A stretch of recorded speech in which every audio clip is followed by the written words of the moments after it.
আজকে শিশু কালকের ভবিষ্যৎ, তাই এদের কথা চিন্তা করে কাশীপুর বেলগাছিয়া কেন্দ্রের মাননীয় বিধায়ক শ্রী অতীন ঘোষের উদ্যোগে 31শে আগস্ট রবিবার নাহা ব্যাংকোয়েট হলে অনুষ্ঠিত হয়ে গেল শিশু সুস্বাস্থ্য শিবির।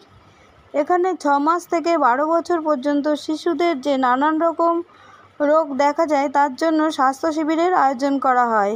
আয়োজনে ছিলেন 1 নম্বর ওয়ার্ডের তৃণমূলের কর্মীবৃন্দ, প্রধান উদ্যোক্তা শ্রী কার্তিক মান্না, পৌর প্রতিনিধি 1 নম্বর ওয়ার্ডের অভ্যর্থনা কমিটির চেয়ারম্যান শ্রী আনোয়ার খান, সমগ্র পরিষেবা ও পরিকল্পনায় প্রিয়দর্শিনী ঘোষ বাওয়ার, সম্পাদিকা তৃণমূল যুব কংগ্রেস, মুখ্য সংগঠক দিব্যেন্দু ঘোষ, ইশতেহার, অভিজিৎ মণ্ডল, ওয়াজির আহমেদ এবং আরও অনেকে। আসুন কথা বলে নিই কর্মকর্তাদের সাথে। পরবর্তীকালে যদি কোনো ট্রিটমেন্টের দরকার হয় বা এই ধরনের কোনো পরিষেবা প্রত্যেকটা অভিভাবক তাদেরকে আমরা অনুরোধ করছি যে সব ক্যাম্পটা ঘুরে দেখানোর পরে যখন এই ক্যাম্প থেকে প্রস্থান করবে তখন 20 নম্বর ফলো আপ ক্যাম্পে নিজেদের প্রেসক্রিপশনটা দেখাতে হবে। আমাদের ছেলেরা একটা স্ক্যান করে নিচ্ছে এবং পরবর্তীকালে 2 দিন 3 দিন 5 দিনের মধ্যে আমরা তাদের যোগাযোগ করবো এবং তাদের ফলো আপের প্রয়োজন থাকলে আমরা সেটার সুব্যবস্থা করবো। গণবাসীর কাছে এই একটা বার্তা বা এই শিশুদের পরিষেবা দেওয়ার জন্য তারা কতটা আপ্লুত এবং তারা কি তাদের থেকে কি পায়? আমরা এই ক্যাম্পে অভূতপূর্ব রেসপন্স পেয়েছি।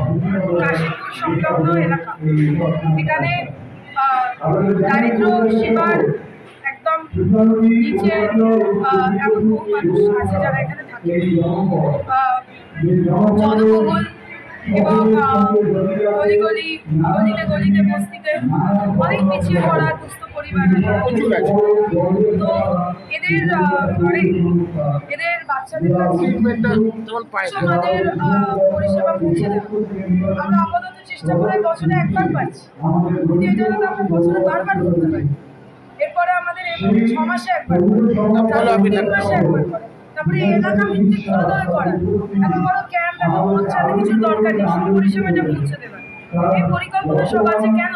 কারণ আমরা রেসপন্স ওদের থেকে খুব ভালো পেয়েছি। আজ যখন ছেলেমেয়েরা বাচ্চারা আস্তে আস্তে বেরোচ্ছে, তাদের মা বাবারা আমাকে ধরতে পেলে বা কোনো একটা আয়োজনকে ধরে অনেক ধন্যবাদ দাদা বলে বেরোচ্ছে, এর থেকে বড় পাওনা আমাদের কাছে আর কিছু নেই। রেসপন্স খুব ভালো, খাটনিটা অত্যন্ত বেশি, কারণ এত ছোট বাচ্চাদের নিয়ে ক্যাম্প করা সহজ না। এত বড় বাচ্চা, তাদের সুরক্ষা অত্যন্ত জরুরি।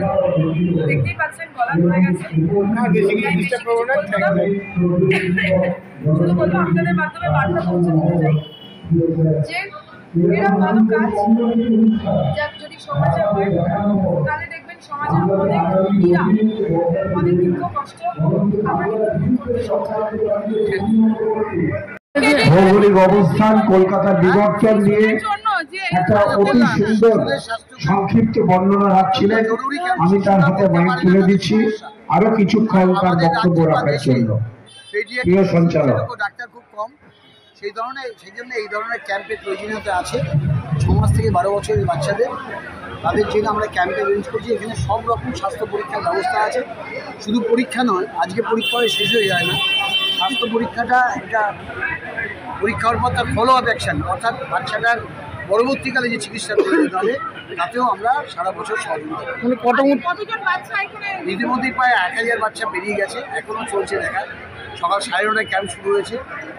মানে অসংখ্য ডাক্তার এখানে আছেন, নার্স কর্মীরা আছেন, একটা অত্যাধুনিক এয়ার কন্ডিশন স্বয়ংসম্পন্ন ভ্যান আছে, যার মধ্যে চেস্ট এক্সরে থেকে শুরু করে কানের যন্ত্র পরীক্ষা থেকে শুরু করে ইসিজি, রক্তের পরীক্ষার সব ব্যবস্থা আছে। তাহলে এরাই তো দেশের ভবিষ্যৎ। পরে যদি এদের বড় কিছু সমস্যা হয় তারা কি আপনার সেই দায়িত্ব নেবে এখান থেকে? এরকম কোনো চিন্তাভাবনা আছে?